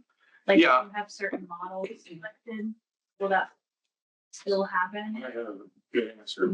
I recently learned that it's not the magic trick I thought it was, that it just keeps feeding the entire thing back, or the entire conversation, it feeds it back in every time you type something new. It takes everything already there and feeds it in before your new prompt. So I think that's just the nature of it. I haven't noticed much bottleneck. I have some really, really long ones in here with Claude. And every time it seems fine. Like it doesn't seem to like take longer, like the total length, that's for sure. But so I'm going to say no. I haven't noticed it in here, but due to the nature of how it feeds back in, it's something you might notice. I think some of the benefit of using this tool versus using the chat interfaces directly is that you're actually going to see that because of the way they feed data to the AIs through their APIs, it actually is not doing that as much as what the natural interface does. But I also think too, all of the LLMs are getting much better with memory and working faster. It's just exponentially increasing of how fast every day they're getting better. And the more data centers we build around us, which we've got, I think 3 I've heard of that are going to be within 20 miles of this location, potentially. So Norton, Lorain County has land for sale that they're trying to purchase to build AI data centers. 2,000 acres up, I mean. Yeah. So we're going to see all sorts of AI data centers going up all around us, which will increase all of these kinds of bottleneck issues or make them better. So decrease them, yes, not make the issues more common. Put power stations in. Yep. All right. Anything else we want to see within this interface? Because there's 1 or 2 other things that I wanted to show real fast. One of them is, I already clicked on it earlier. One, I was also showing, we had this prompt that we were already interacting with. I could change the model midway through and start chatting with a different model within this chat. So that's again, the strength and power of the AI AtNetHub is that we have all of these models available to us. And if we don't like what we're getting from one model, we can try another one. And this is where credits come into play. So you actually don't get charged dollars for going over credits, anything like that. But depending on your package, you will have so many credits for your whole organization. Okay. And you will have some super users. We have a couple users that are using, as I mentioned, one used 10,000 credits or will by the end of the month. A couple other people are 5,000 to 7,000 credits. We have a few people that are 10 to 100 credits and many in between. We also have a number of people who haven't even tried. It's just the nature of what it is in the adoption phase of things. So credits are something that you will be billed for every type of how big your prompt is and how big the response is that you asked for. Apps will use credits, workflows will use credits, all of that. I have also, there's an API, I don't know if you noticed that in the workspace. if I create an API key, I can use this in another tool, connecting to their API key and chat with OpenAI, but through the API of Hatz at NetHub. Okay. So you could actually use another automation tool or have another automation tool, connect that API, and then interact with it with this tool through that, and still get chat functionality, AI functionality, and all you're doing is using the credits that your company already pays for. You don't have to go out and get OpenAI's Teams account or Pro account. You don't have to go get Claude's account. You don't have to go get any other account. You can just do it through the API of this if you know what you're doing with that API. Okay, and we use a tool here called Roost, is what we've started to use. It's an automation tool that we're also using here. It's more MSP specific kind of tool. It makes it easier for some of the automations we're trying to do as AtNetPlus. So I created a connection using the API, and I started asking it prompts through the Roost interface, and it came back. And I watched my credit count start to total up, which is fine because credits are not expensive within this tool. And I'll show you the pricing here in a second of just how the pricing breakdown of these things will compare to other platforms. Okay. All right. Making sense so far? All good? Okay. The learning portal is again right here for every user. It's right there by your avatar picture right there. You click on the learning portal. It does take you out of that window. I don't know why it doesn't create a new tab, but it replaces your chat window, your interface window for AtNetHub, and takes you into the learning portal. So that is something that gets a little confusing as people start to use the learning portal. Well, where did my tool go? How do I get back to it? So you just might have to open another tab and reopen it if you want to interact with it at the same time as doing a training course. So again, you'll have these first two in your home. It's just the ones you're working on at the moment. I go to my training, and there's the two that I've saved to my training because they're automatically there, and I can start them right here. And as we start to go into them, you'll be walked through to get that. You can see a description of the course. You can see the different parts of it as you're going to step through it. It looks a lot like Microsoft Learn. If you've used any of the training courses in Microsoft Learn, it works very similar to that. It's really a helpful way to walk through this. And a lot of these different segments of it are just watching a video. So it does tell you how long on average it takes. But if I'm watching a video and I can comprehend it at 1.5 speed, well, then it takes less time. So these are some ways that you can go through this training, and I really encourage people to get into them. Okay. And then again, this is all that's in the catalog right now. But as you have people finish these, then new ones show up in the catalog, and then you can add them to your My Training. You can subscribe to them, but you don't have to. You don't have to take any of them. Okay, so they're not required, but this is where your AI policy will come in handy. You want to create an AI policy. And guess what? You can actually use an app to create an AI policy. Sorry, Teresa, did I say that out loud? I should have. Okay. All right, and then you get badges and awards. People feel good about it because we get a little star sticker, right? And get all sorts of badges and awards. So that's a lot of fun. So it's a really cool training tool. All right. We were going to try to walk through getting someone signed up. We still have time to do that, right? Let me get the right window. There it is. Okay. So every user is going to get an invitation email. All right. So we're looking at Gary. Gary is our user that we just invited to join the tool. It's going to come from Hatz.ai, not AtNetHub or AtNetHub. Sorry.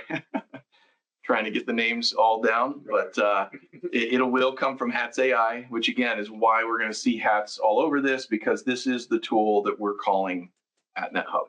Okay. As of today. So then we click on that and it starts to take us into, again, AtNetHub. Now you start to see our branding start to show up. You can tell you're in the right place. Gonna put Gary's name, Gary Peabody. I'm going to give him a password.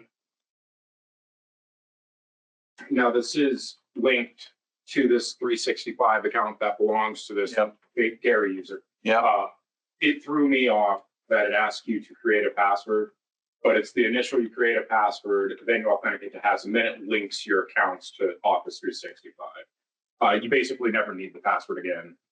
It's a little convoluted, so that's why we wanted to demo. It can come in handy if there's some issues, but so you do want to hold on to the password, but it's not necessarily required. So then you just check the terms of agreement, sign up. I did not make it complicated enough of a password, which is good.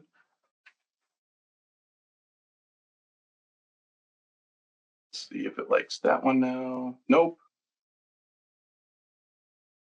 All right, let me try a different one, just the one I should have used in the first place.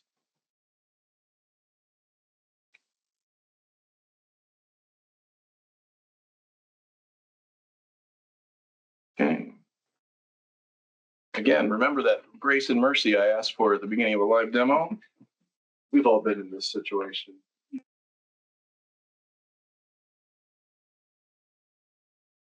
That one should work. Well, lowercase. It's actually prompting you as you're It is. Yeah. That's what's hard when you're looking at the screen. With your keyboard, not screen. Oh, yes. One special. There you go. Ooh, looks happy. All right. Sit next. Oh, okay. I got to verify it. I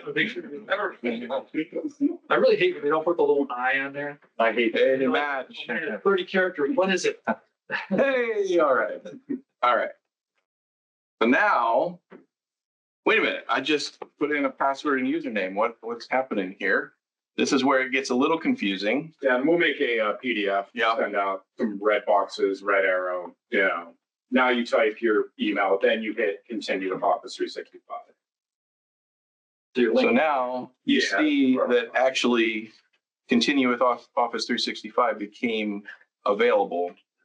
It wasn't available until I put my email in. And since we're signed in as Gary into Outlook, you know, in Office 365 and this web browser, it just passes it right. Okay. And so now I'm going to go ahead and add this so that I can get my code. Look at that. Do you have to scan it? There's no way around it. No, you have to. Yep. You can use any authenticator app on your phone. Yeah, Duo does support scanning QR codes. You can use the Google one. So I do encourage you to probably use Duo. So that we just enabled our MFA. And now I need to type in the code one more time. And we should be good to go. And now Gary is now logged in. So that's the login process. It seems convoluted. Once you're in, you'll need that authenticator code periodically, but not every time. And so it's a really secure way that you know that nobody's going to get in there that's not supposed to be. Okay. So that's that.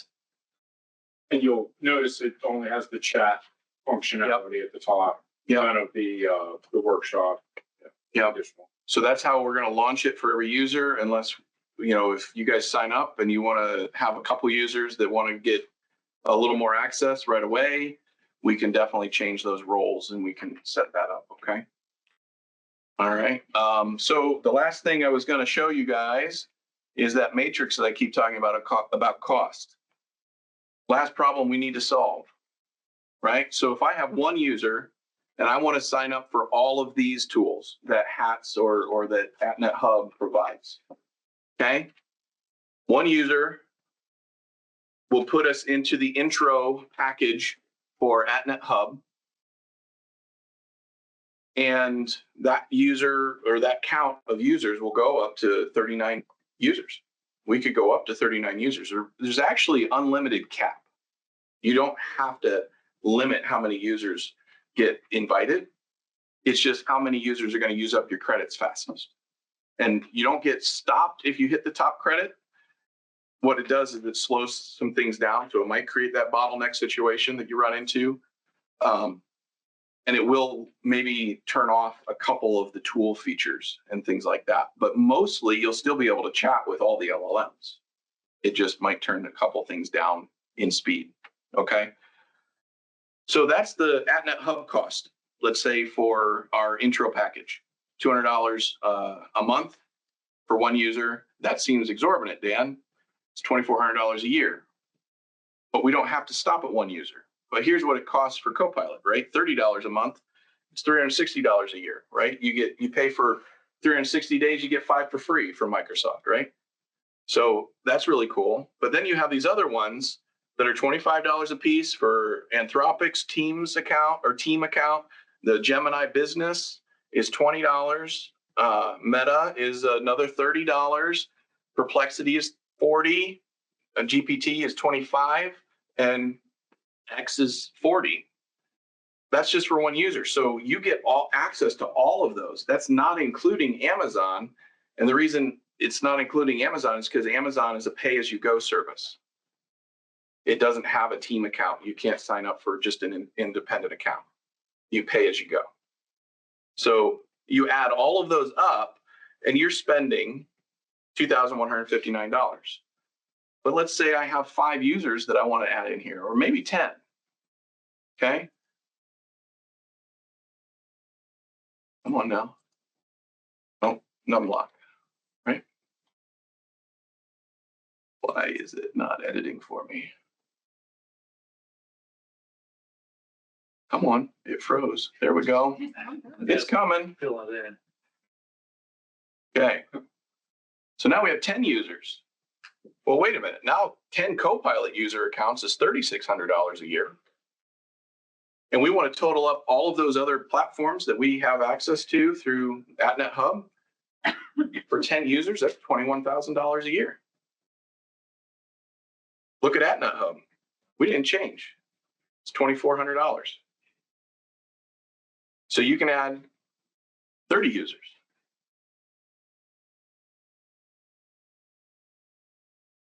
AtNet Hub is still $2,400. But you're going to 64,000 for the total of all of that added up for all the other tools that you get access to, plus the integrations and all of it, the training, all of that other add-ons. It just saves you tons of cash and gives you access to so many tools. So if you're more than 39, you just add them and you add them, and we'll see. You actually will see whether you use up 30,000 credits or not. If you use up 30,000 credits really quickly, often, there's another package that we can change it to. Okay, and that's what I'm going to do. Yeah, out there. The credits seem, the level of credits that you have for the 39. The 39's a rough. You should be fine under this with this amount of credits.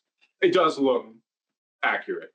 You'd really have to have a bunch of people just sitting there generating memes all day. Then you might burn through the credits. That tier that is given an example of comes with 40,000 credits a month. Yeah. That's per month. It's per month. Yeah. And they don't roll over if you don't use them. That's a common question. So they won't roll over, but they will renew every month. And then it is tiered. The next level, I forget the next number of user package, but it's roughly double in price. That's where it's at. So, if you have a few months where you go over, you could talk about usage with the person, that probably the 2 or 3 people who are using way too much, and be like, hey, are you doing personal stuff on here? Could you stop? Did you just plan your vacation? You don't see what they're doing. You don't see credits. You don't see why more credits are coming. Like what type of? So not at this point. It is company data, just like you could get into their email. You can get in. We can, it's linked to their 365. If there's a question about if you ever had to, obviously we don't want to do that. I want to stay out of people's stuff, but it's your information. You own it. So, if you want to look at it, you can. there's ways to see what their chats are producing. You can go in and look at what the You chats. just take control of the account. You can look through the logs then. Oh, then you'd have to log into their account. You'd have to There's log no way into to their view it except taking control of their account, logging. So no admin. Not yet. So that's another piece that is getting Highly doubt that would worked be on. possible. That was actually just announced last Friday as well, that the admin portal reporting is one of the next big upgrades. I don't think that'll show content, though. No, it won't show it's content, but general use. What are they? it might show, For use of already. it might show models that are getting used, which ones are getting more heavily used. And so if everybody's using the most expensive models, I'm sorry, I see your hand over there. sorry. But yeah, if we're using the most expensive models that chew up the most credits, well, then that is going to be something that should start to get reported, and we'll start to see that. We can So, change the yeah. default model also. yeah, So will the interface just show us kind of our balance credits, just so we have a feel for how many are being used, like on a rolling basis? so we can work at delivering that to you, Okay.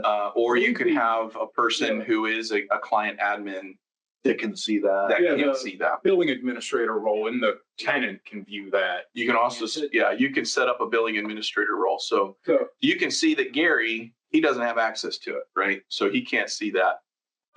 But my account that I demoed more on, where did it go? Oh, it's back there with the training.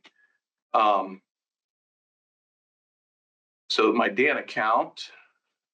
But Oh, it won't show him what he uses either, like not what's available, but how much he's used a month. it shows the credits. Currently it does. For each user, you can see how many credits they used.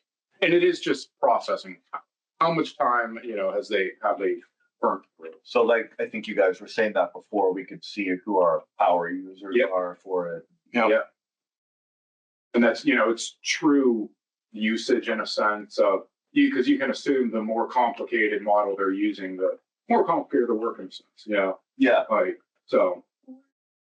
Why am I getting now? Would it, who created the agent or their interaction with it? It would be their interaction. When it says 39 users, and you may have said this, that's what you think it uses? Can you have more users? It's a or soft just have the limit. same? It's Okay. a soft limit. You have 30,000 credits. Yep. We put our full firm on there. We have whatever.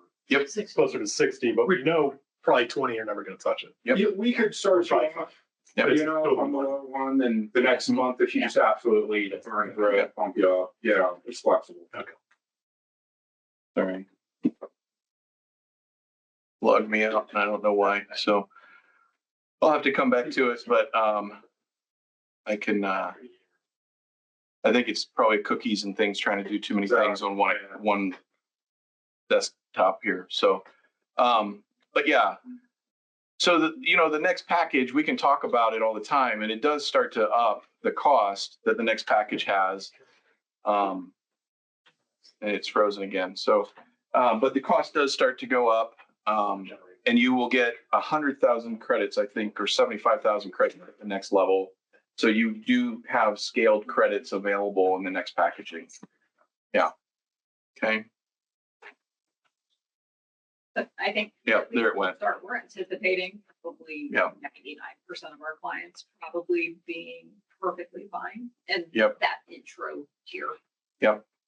Unless you guys end up having literally 40 plus users that are actually using it on a regular basis, then you might need to get pumped up. But Or you start creating a whole bunch of apps and workflows in this, and you see people are benefiting a ton from that, and they start running them a lot.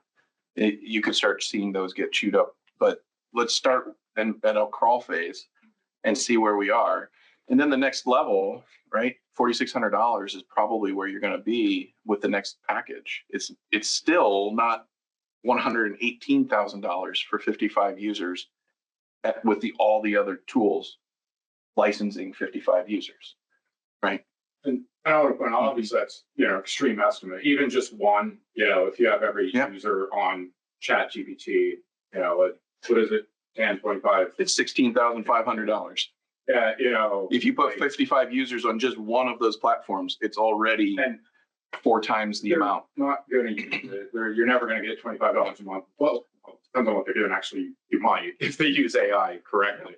But it just makes it available right now. But even with ChatGPT, you don't get access to the apps, the workflows, and you can create bots. So you can get some of the agents functionality, but those other two pieces, and you don't get the training. How many clients do you think, like, average actually have bots already created and agents deployed within that organization? It's few, not many. There are some who've wanted to dabble in it and start to do some of that work. You guys are probably a little bit ahead of that, trying to do some of those things than maybe most of our clients at this point. Yeah, but people are talking about it. They want to try. It's just one, who's the expert in the organization to do that? Not everybody has that expert there that's able and capable and wanting to learn how to create those agents. I think Hatz makes it so much easier than even Copilot Studio, because I built a couple agents in Copilot Studio. It's doable. It is reasonably accurate and good about how it links to SharePoint folders and things like that, which is a real big benefit and leg up of the Copilot Studio. But you also have to have these days, right? I mean, we ran into this, right? You have to have a lot of people licensed in order to be able to get enough credits, because Microsoft changed their licensing. And in order to even run an agent, you have to have so many credits per month, and you have to do a pay-as-you-go kind of plan even to run agents. This does not require some of that. So you're actually going to save money here because you're not going to run into those caps at this point. So Hatz is pretty much grouping all the users to get around a lot of that requirement. Yeah, I think it's, I wish I was as smart as Jimmy Hatzel. He came up with a phenomenal tool. He's a reseller, basically, yeah, but he's using the power of all of his users to get around some of that licensing. Yeah, there's a ton of code around doing what you're saying he's done. Yes, he is leveraging all of the other AI tools, and yet there's a ton of brilliant code all wrapped around it. So him and his team they're really smart people. Makes him look like a bar. Yeah. Somebody with a ChatGPT subscription, the amount of compute dollars they actually spend with that subscription each month is probably 10 cents. I don't know, 20 cents. Yeah, who knows? But people will pay I pay $20 a month. Like that seems very reasonable. So people will pay it, and that's why it costs that. Businesses, that's the price. Mm-hmm. But the actual processing, you're running it on a graphics card over wherever. Well, what's it cost? It costs this, so that's how they're able to do it. Yeah. So yeah, I think, even at $25 a month, I mean, that's twice my Netflix subscription. I get more from Netflix than I might from ChatGPT these days if I'm not using it all the time. So I just think that there's a ton of things that this can do that gives you access to all of these different LLMs. And if, Laserdisc makes it more than DVDs, it's already in it, and we'll still have access to it. So I think that even if a couple of these LLMs disappear, which I don't anticipate happening, to be honest, I think they're all going to continue to grow. And that's why they keep adding new LLMs to this every week. Every time they launch new ones, they're putting them in there within days. Just when we have the client advisory, Yeah. which was just at the end of October, It was only 44 LLMs. Yeah. And if you look at the list that's in front of everybody, it's already over 50. Yeah. And that was 3 weeks ago. Yeah. So any other questions, please? We got at least 5 more minutes left before we're hitting 2:00. Yeah. Do you have like a breakdown of credit amount applied per action? Like Microsoft does. Yeah. Generative answers, 1 credit. Yeah. Agent, so on and so forth. That reporting isn't there yet. You can see it. So dynamic. You can see it while it runs every day. Yeah. Yeah. They might be purchasing extra compute power. Yeah. Like it's so dynamic. They'd have to give you an equation. Oh, great. Yeah. Yeah. AI is like gas station. I'll ask Hatz when we're done. Like, are ones that are going to be utilizing them So this is what you're training. And better that difference more, and that's why their usage is higher than others, or they actually. They're actually in our case, it is chat. It is chat. So we have somebody who is using it on every ticket that comes in for them. They're double checking their work. They're looking at what is a different way that I could be handling this, how can I be this technically, and they're working through those things, all asking the chat. And so what we want to do is actually create that technical agent that they can start chatting with the technical agent. And we can add tools, we can include Google search, we can include Perplexity and the Firecrawl searches that are more technical. We don't even have to include Google. We can do some of the other searches, which makes that agent now much more powerful, and we can start chatting with that and helping our technicians be more efficient. Yeah. Yes. Is the monthly fee month by month, or is it an annual contract? It is an annual contract. So it's billed monthly annual contract, but if you needed to move up to that, say, second year, that doesn't start your contract over. So you can Change it you from can year. move up. Yeah. Okay. Mm-hmm. So yeah, I think a good year is a good attempt to make a good try at this. What do you got, I Brandon? wanted to add, I know we're here to talk about hats, and that's the initial in your face, everybody using it, the immediate usefulness. We are continuing to investigate, we talked about co-pilot agents, things like that. Other, more specific use cases, like Azure AI Foundry is something we're diving into, where it has access to everything in Azure. There are like more advanced things we're trying to stay ahead of also. So, I don't want to say we're going to wave a magic wand and change your business, but that's our, I would love to do that here. That's what I'm trying to do here with getting our ticket system integrated, pull it into a SQL database, have the semantic meaning of it in the database. So an LLM can write SQL queries to just find anything, just natural language, like these are things we're playing with. Maybe down the road, that's something that, because we don't know what to settle on. Yeah, I think nobody really does. I think that's an example of there's still tons of project work that can be done because not everybody is ready to run with AI, right? But we're trying to be as advanced as we can get as fast as we can because it's moving constantly. I think a tool like AtNetHub is a tool that will benefit every one of you and your organizations instantly because it will protect you from the shadow AI. Your data won't go out in an inappropriate way. You'll be able to, I really think we should start to then block even domains at some point to keep people from going to some of those tools we don't want them to go to because they can access it through the Hatz or the AtNet Hub. And then you're safer because now the shadow AI usage is going to start to diminish. So there's some of those kinds of functions that this really benefits.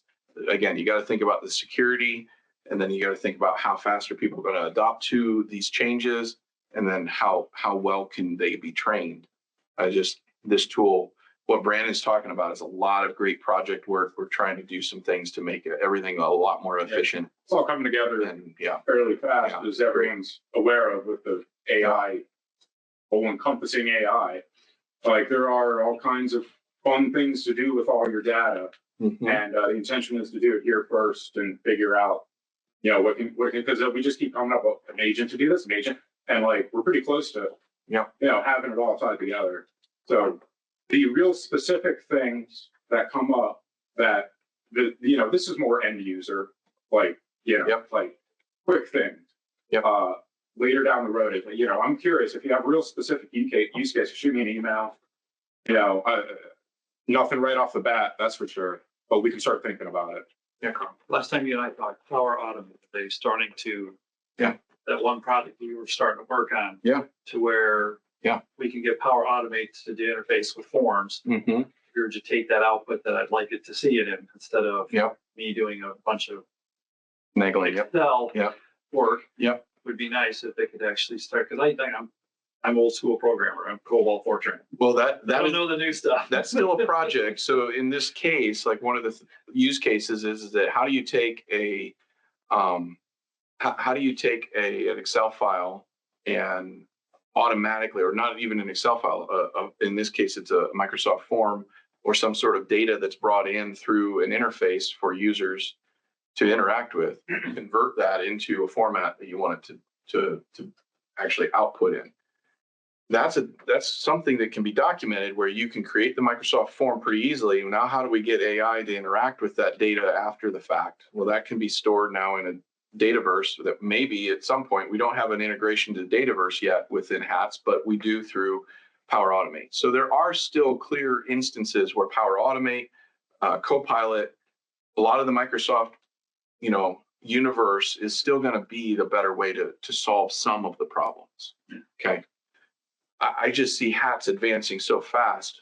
A lot of them right now, especially from the chat perspective, it's the only way to go, to be honest. Like, I just don't see another reason to use some of the other interfaces. And it sets the expectation with everyone at your organization of, it's here, you should use it, because that's everybody, it's so useful once you dive into it. And that's, who doesn't like it? Yeah, we have 39 of our employees logged in. So we have a really good adoption. It's actually been really good to see that many people logged into it. Not everybody's taking the training though. So we're encouraging that to keep going. We're encouraging the adoption process. And that's what I wouldn't know that if it wasn't for the tools that Hatz provides. So you were surprised that you got that one to work. Took my spreadsheet and they converted it into Microsoft Forms. Yeah. Well, yeah. In that case, what I took 435 questions. What I took was an Excel spreadsheet. I dropped it into a Copilot and said, create a Microsoft form out of it. And it created the whole form. And it was actually very right. It was really accurate. Yeah, it was actually really good. Surprised. So those are some great project ideas. Like, these are use cases. Like, if you have even a wonder, like, should this be an app or an agent or a workflow, or should we use Power Platform instead of Hatz? Like, all of those are great questions to send our way. Brandon is a great contact to get those things started, and then we can distribute those to the people who can work on them. Okay. All right. Well, we're at 2:02. We could probably end our online meeting here. Thanks for all the questions. Thanks for being here. Brandon, thanks for your input. Hopefully this is helpful. Send any questions that you didn't ask. Where we're at. Yep. Thanks a lot. Absolutely. Yeah. Thank you. Okay.